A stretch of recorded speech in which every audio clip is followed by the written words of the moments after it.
माखन चोरी करने से भगवान का एक नाम पड़ गया माखन चोर।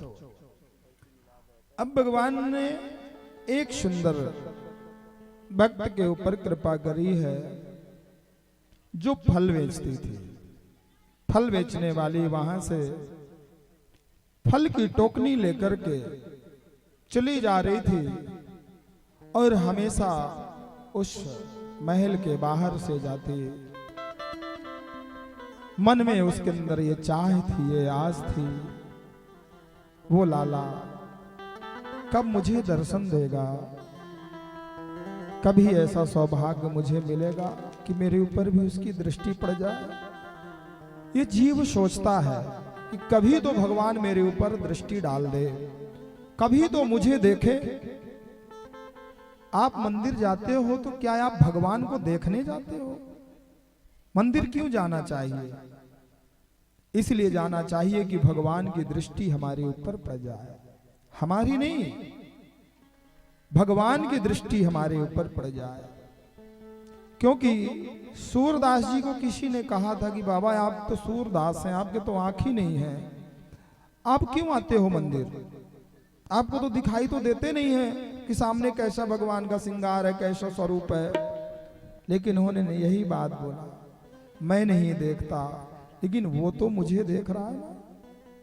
उसकी दृष्टि अगर एक बार इस शरीर में, इस जीवन में पड़ जाए तो ये शरीर पावन हो जाएगा, पवित्र हो जाएगा। इसलिए नित्य देवालय मंदिर जाते हैं कि भगवान की दृष्टि पड़ जाए। किसी बार तो पड़ेगी, किसी बार तो सुनेंगे, और वो परमात्मा सुनते हैं। यही समझ करके वो फल बेचने वाली महल के बाहर से निकलती, कभी तो भगवान की वो दृष्टि मेरे ऊपर पड़ेगी। आज उसका निकलना हुआ, कन्हैया का आना हुआ, लाला फल ले लो। हाँ हाँ मैया दे दो। बोले लाला इसका शुल्क लगता है, कुछ कीमत लगती है। ये कीमत क्या होती है? मोल होता है इसका, कुछ बदले में दिया जाता है। अब उसके बदले में मैं फल दूंगी। लाला अपने हाथों से कुछ भी मोल दे दे। मैया ये मोल क्या होता है? बोला कुछ भी। अब लाला तो अंदर गए और जौ के कुछ दाने थे, एक मुट्ठी उन्होंने अपने अंजलि में लिया और बाहर आए। अब बाहर आते आते वो आधे जौ तो बाहर ही छूट गए।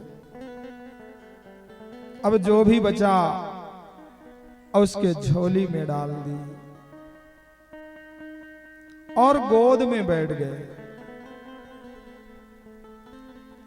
वो सराहना करती है और अपने भाग्य को सराहती है। सोचिए लाला ये तू क्या कर रहा है? मेरी गोद में आ रहा है। मैया तूने मुझे फल दिए हैं, तू मेरी मैया है। कन्हैया उस मैया के गोद में बैठ गए। ये फल बेचने वाली कोई साधारण ना है, पूर्व जन्म की ये शबरी है। शबरी के मन में ये भाव था, कभी ऐसा बेटा मेरा होता तो मैं गोद में इसको बिठाती, कभी ऐसा सौभाग्य मुझे जीवन में मिलेगा।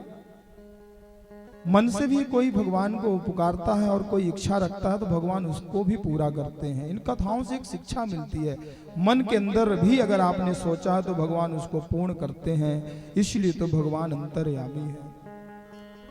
शबरी ने वो मन में सोचा था और आज वो फल बेचने वाली फिर यहां बनी और भगवान आज बाल स्वरूप में उसके गोद में बैठ गए।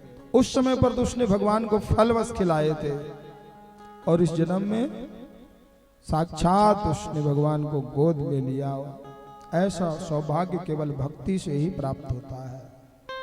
वो दृढ़ भक्ति थी मातंग मुनि के प्रति। गुरुदेव ने कहा था कि देवी बेटी मैं तो अब जा रहा हूं, मेरा समय हो रहा है, लेकिन इस कुटिया को छोड़ करके कभी मत जाना। इस कुटिया में एक दिन राम आएंगे। उस राम के इंतजार में तो मेरा अब समय हो गया, मैं दर्शन तो नहीं कर पाया। अंतर मन में ही मैं उनके दर्शन करता हूं। मेरे अंदर, मेरे हृदय में समाहित हैं वो राम। उन्हीं का दर्शन करते हुए मैं जा रहा हूं, लेकिन याद रखना इस कुटिया में एक दिन राम आएंगे। ये मेरा आशीर्वाद है। और आज गुरु के दिए हुए उस वचन को, उस मंत्र को उसने अपने अंदर रखा। एक बात उसने ये पूछी थी कि वो कब आएंगे। मातंग मुनि ने कहा था कि बेटी अभी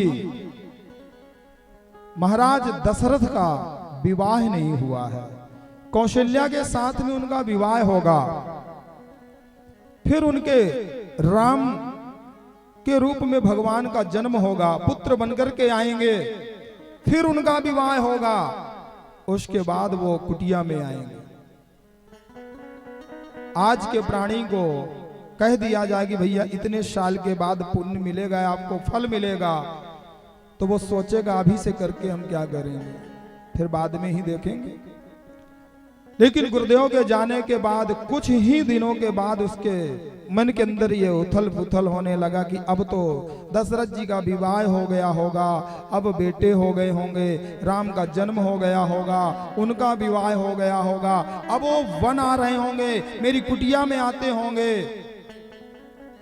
कभी उत्तर दिशा में, कभी दक्षिण दिशा में, कभी पूरब दिशा में, कभी पश्चिम दिशा में दौड़ लगाती, रास्ते को साफ करती, मेरे राम इस रास्ते से आएंगे।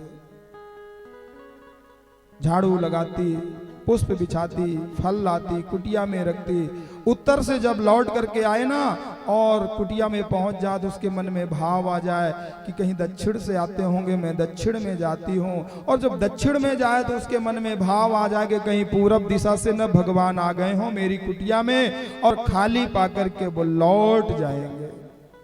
इस तरह से सुबह से शाम वो दौड़ती रहती। संत महात्मा रहने वाले तो कहते कि भैया ये तो पागल हो गई है। और वाकई में भक्त जो होते हैं भगवान के वो पागल ही होते हैं, भक्तों को ही लोग पागल कहते हैं। लेकिन उसके लगन, उसके विश्वास, उसके दृढ़ निश्चय ने आज भगवान से मिला दिया। भगवान राम उसकी कुटिया में आए, भक्ति से ही तो भगवान आए, क्या जरूरत थी भगवान को, लेकिन वो दृढ़ निश्चय था और उस दृढ़ निश्चय संकल्प से भगवान आए और कृपा किए। बोलना पड़ेगा राधे। इसलिए भक्ति करो भगवान की, एक दिन जरूर कृपा करेंगे।